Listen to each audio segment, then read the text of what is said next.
Let's create a Linux container in WolfStack and walk through every option along the way. Open the server you want it on from the sidebar and choose its LXC tab. Click Create Container. WolfStack lists every template from the image server. The variant column shows the type. Server is the minimal default. Cloud adds cloud init, and desktop shipped to graphical desktop, which isn't recommended for containers.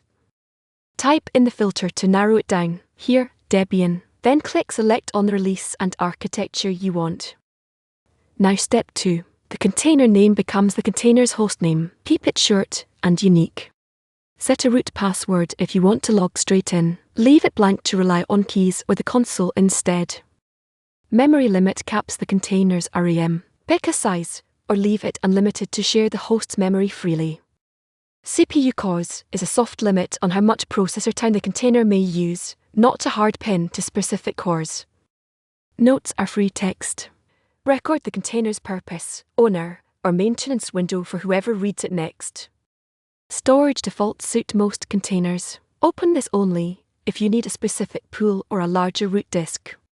Bind mounts map a directory from the host into the container, handy for sharing media or data. Click Add Mount to define one. Networking offers 3 modes. WolfNet, the default, puts a container on the encrypted overlay reachable from every node. Bridged LAN attaches it to a real bridge for LAN or DHCP address. Host network shares the host stack directly.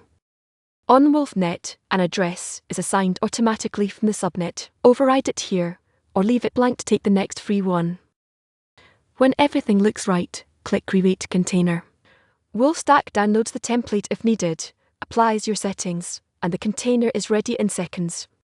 And that's every option on the Create screen. The written guide is on this page below.